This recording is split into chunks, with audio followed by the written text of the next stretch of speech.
Welcome to the Coldcast, the world's northernmost podcast. Thank you for tuning into this series, where we provide insights into the exciting research conducted at the University Centre in Svalbard, also known as UNIS. You will meet professors and students who conduct research in cold climates and learn more about the Arctic, both as a field of study and a place people call home.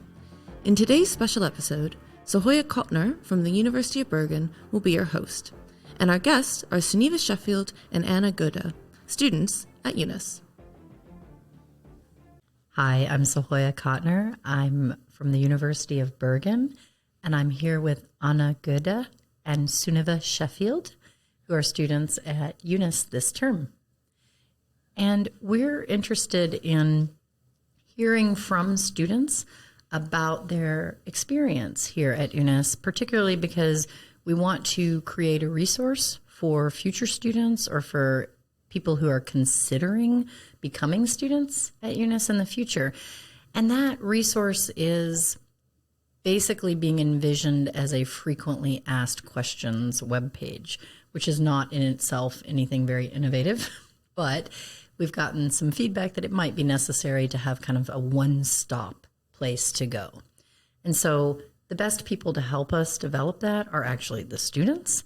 And so I wanted to have a conversation with both Anna and Sunniva about what has been, the most rewarding for you here, what has been challenging, and then talk about some, scenarios that people might experience that could be helped by having appropriate FAQs. So first, maybe you could each say a little something about what has been the most rewarding or satisfying for you about being a student at UNIS. Anna, do you want to go first? Yeah. For me, it's really nice that I can combine my free time interests, my hobbies, which is basically skiing and outdoor sports, with my scientific interest that I can do here at UNIS. And also the combination of we learn something in the morning and then we go out in the field and see and feel what we learned. Understood. What about you, Sunniva? Yeah, I completely agree with Anna. It's so amazing getting to have these mountains in your backyard and getting to ski every day after class. I also think just the student community here is really incredible and super tight-knit and not something that I necessarily get in Oslo. And I really appreciate being able to have friends over in the kitchen and eating dinner together and then going skiing when we want to. And the field work here is amazing. And it's so cool having what you see in research and studies and what we learn in the classroom, and then just get to go directly outside to investigate and figure out how to do and measure things that we are working on in class. So it sounds like a very authentic type of education, which I know is what people are aiming for here. So if you think back, either it can be a challenge now or something you faced when you first got here that, might have been helped with a little more information ahead of time. What would you say has been, one of the more challenging things, or two or three of the more challenging aspects of engaging in studies here? And we could start this time with Sunniva. Mm-hmm.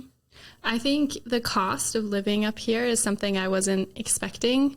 My friends had told me who have been up here that it's very expensive, but it still caught me off guard with how expensive groceries are and how many unexpected expenses in terms of I wasn't expecting to buy a snowmobile, but it has been every time I go out on my snowmobile, I am so grateful and glad that I had the resources in order to spend some money on that, because it makes me feel so much more free than if I didn't have that. But also some winter gear, because it gets really cold up here sometimes. And I think I felt I was prepared coming from Oslo and then really wasn't and needed some more wool and more down jackets than I expected. Yeah. Trying to think if there was anything else unexpected. I think the cost, that's something that has come up in other conversations too, the kind of unanticipated, maybe hidden cost is a bad word because it sounds like they were intentionally keeping something from you. But I think there's some surprise cost, right? Yeah. You know, what about you, Anna? Yeah, I think for me, the experience of being not as mobile as I'm used to.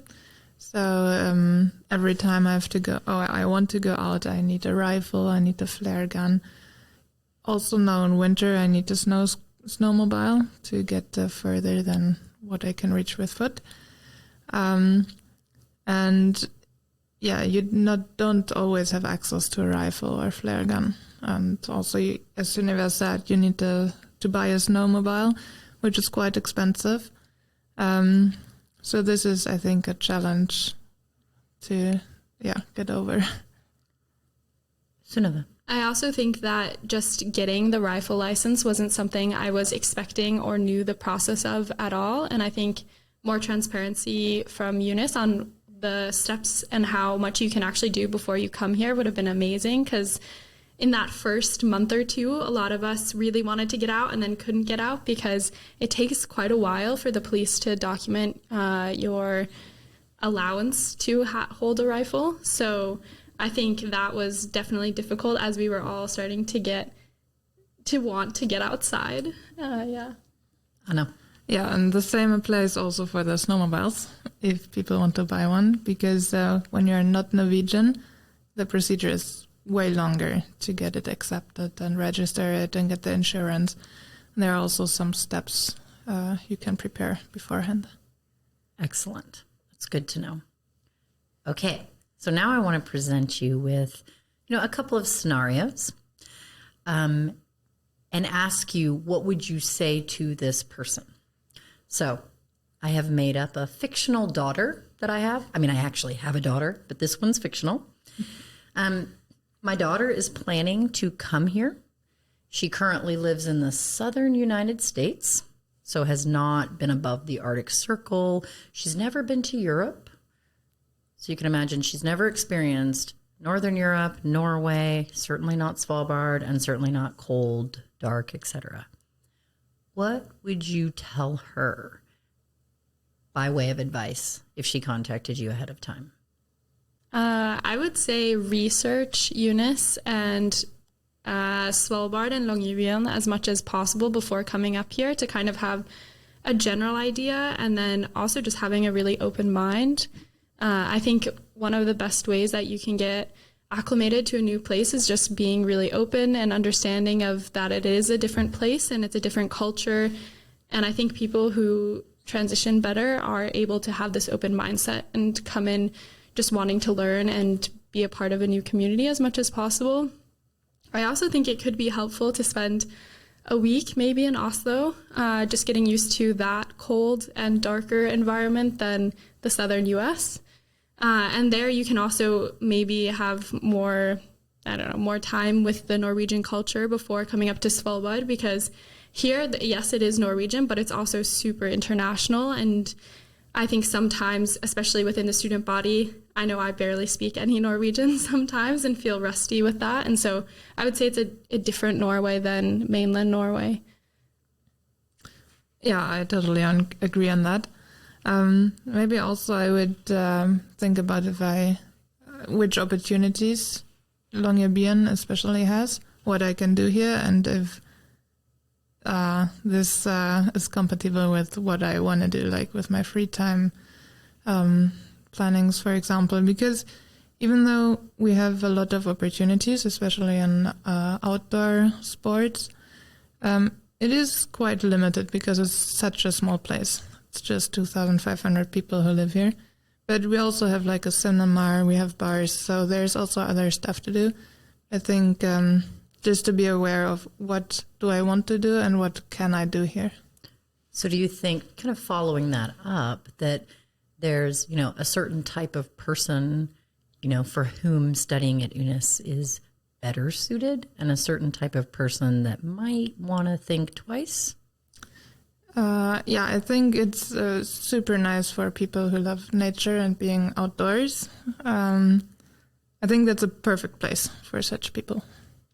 Yeah, I don't want to put anyone into a box, but I think it's really amazing for the people who want to take every single advantage of being outside and getting to do some of the more, I would say, extreme sports in terms of skiing and snowmobiling. And even a simple hike here is suddenly a lot harder than maybe back home because of having to have a rifle and a flare gun and how cold it can be, and loose rocks, snow, ice, etc. It just takes a lot more gear than I think the normal, sometimes, I don't know if normal is the right word, but I think you have to be a bit grittier sometimes up here, and I think you just have to be comfortable with being uncomfortable. So I agree with Anna that if you're really adventurous and really enjoy the outdoors, then I think it's a great place. But of course, you never know sometimes until you try.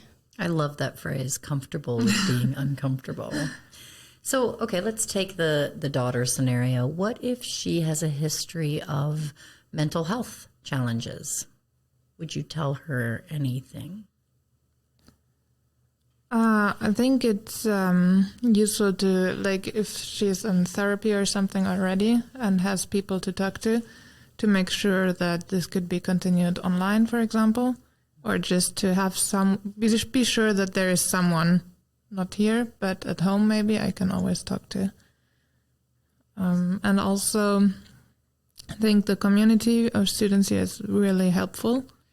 So most people I met, or kind of all people, always wanted to help and contribute, and it's a very good social environment. So when you talk about your problems with others, people are very understanding and trying to help.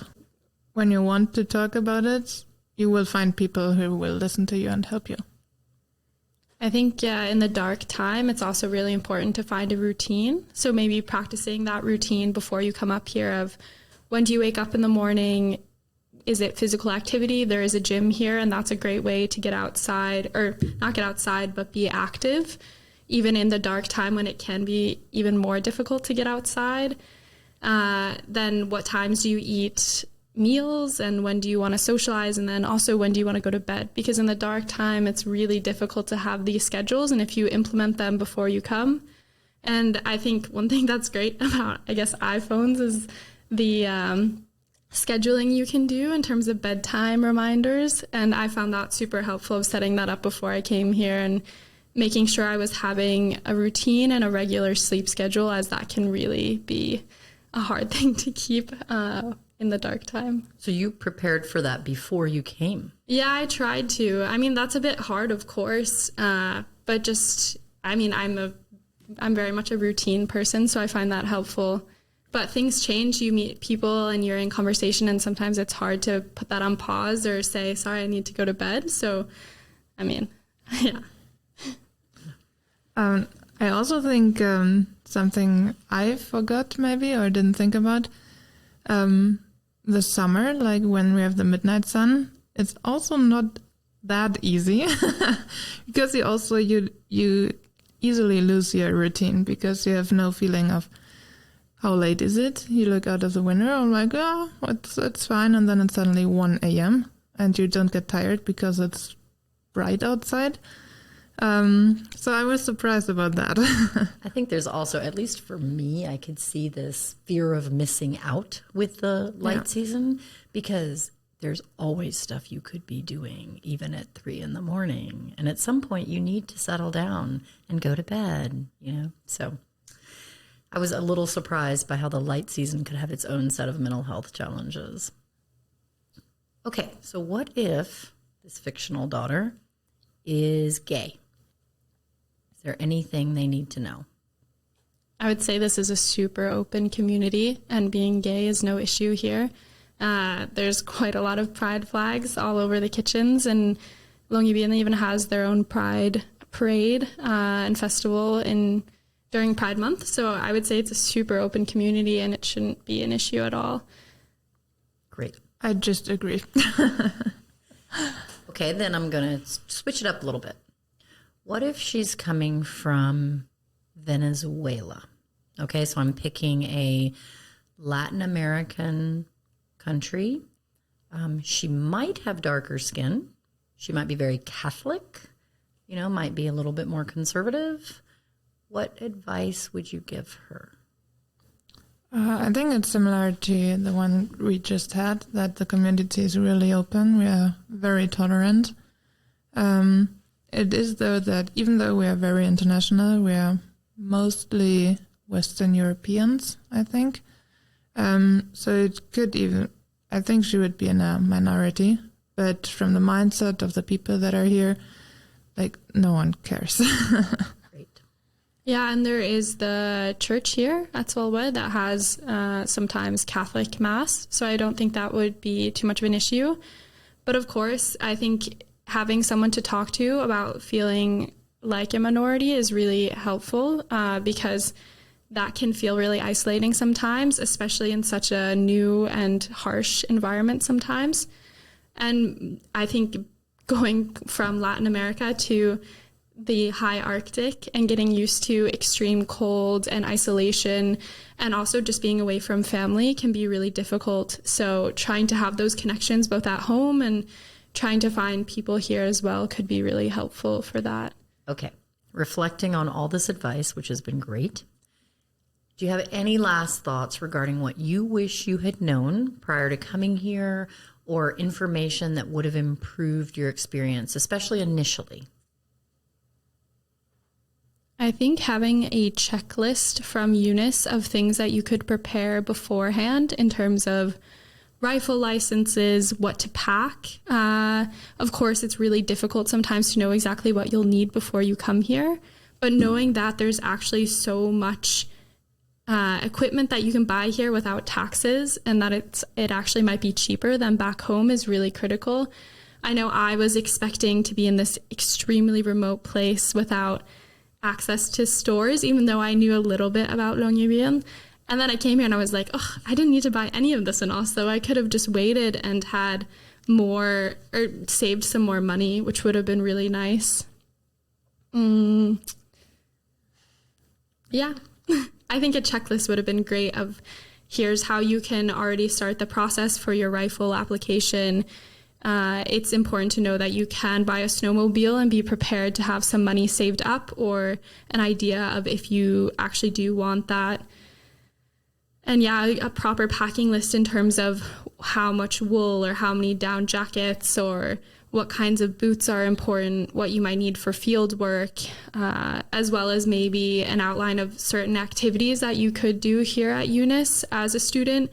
I had no idea that I would be going on cabin trips and camping trips, skiing. I almost didn't bring my skis, and now I think if I hadn't done that, I would have been destroyed because that's just what I do almost every single day. So yeah, a checklist of these types of things would have been super helpful to feel more prepared, and maybe more pictures also of UNIS and the student accommodations, what the surrounding environment looks like, because I don't know, maybe I didn't do enough research on my own before coming up here, but I definitely was blown away and shocked by what it actually is like up here. So first, I'm still hung up on you using the term down jackets plural. You need more than one down jacket? Yes. Okay. I think so. Especially in skiing and hiking, it's really nice to have lots of layers and ones that you can quickly take off and quickly put on. So insulation, you need maybe one or two wool layers, then a light down jacket.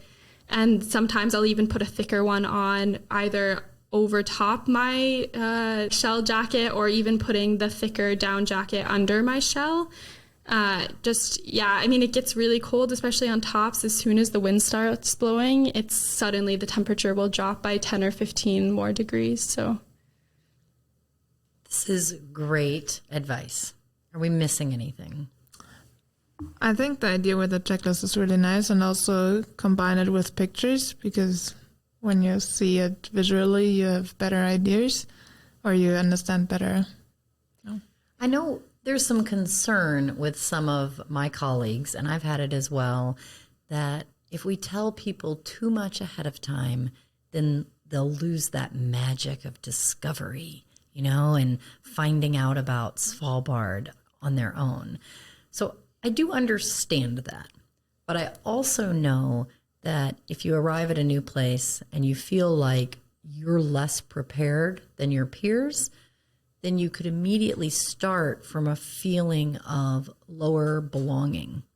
And so when we think about creating this resource and we think about just making sure students know what they're getting into and how best to prepare, that's sort of my motivation. So that students don't get here and you have some people, for instance, from the global South who immediately think, I don't know anything about what I'm doing and everybody else does. So we want to avoid that. I also think, and maybe you can tell me whether you agree with me, that there's no way we could provide pictures that would actually capture what it's like when you come to Svalbard. No, I think you have to really come to experience it. But it's nice to see beforehand, and I think you can still discover a lot. And the better you are prepared from the beginning, the more you can discover and the safer it is. Yeah. Agreed. Yeah, I think the more prepared you are in terms of what equipment you might need, suddenly the more equipped you are to go outside and enjoy those moments with new friends. Because as soon as you don't have one piece of vital equipment, suddenly you're out of luck and you just have to sit at home and you feel really isolated. And it's true, you'll never know exactly what you need or how to be prepared for this environment before you are here. But I think feeling as prepared as possible and having information of what are potential things that could be necessary, depending on what activities you like to do, could be super important and make you feel a lot more at home and involved in the community before you even arrive. This has been so helpful. I really appreciate it. I know that we are going to be quickly at work on this resource, and we're going to be asking for feedback from students and staff alike. And so I suppose by creating this podcast, I've sort of made myself accountable now, and there's no getting out of it. And I'm really looking forward to it. And thanks so much for your input. Yeah, you're welcome. Thank you. Thank you.